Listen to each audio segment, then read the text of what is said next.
This viewer asks why the Novus Ordo Church changed the Sundays after Pentecost to the Sundays of ordinary time. So I ask, what is ordinary time? It is nothing. It is nonsense. It is a complete negation of the whole idea of the liturgical year in which we are reliving the life of Christ, the life of the church. We're reliving from the fall of Adam and Eve, right? And the promise of the Redeemer through Advent, the anticipation of the coming of the Redeemer. Soon we'll be celebrating Christmas Day itself. We celebrate our Lord's birth.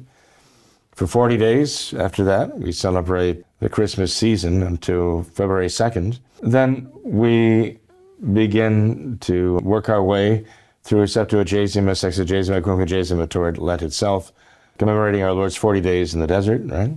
We then commemorate, of course, what we call Passiontide with its Holy Week, the Triduum, the death of our Lord, his resurrection, his ascension into heaven, Pentecost, and then the Sundays after Pentecost, taking us again finally to a new Advent, right? The first Sunday of Advent is the new church year. That's New Year's Day for the church, the first Sunday of Advent, because that entire liturgical cycle begins then and carries us throughout the entire year.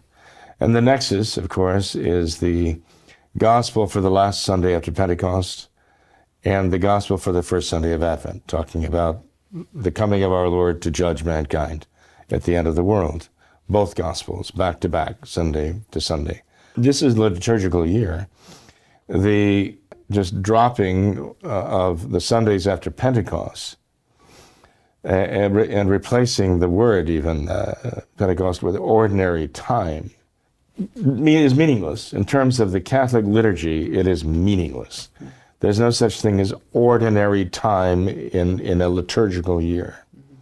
If the counterpoint to that is extraordinary time, again, it doesn't specify any sacred event upon which the Sundays focus and on which that cycle of history turns, that the moment of history turns. So again, like the Novus Ordo, it is meant to purge the liturgy of its real meaning. And the use of that terminology is one example of that. Purging of the real meaning of a liturgical year, Sundays after Pentecost. And it seems as well that if you just have ordinary time, that there's nothing that the church is celebrating. There's no It's like a vacuum. Yeah, I mean, it kind of reminds you of a modernist Novus Ordo church where they removed all of the statues, any vestige of anything religious or spiritual. Sure, that's right.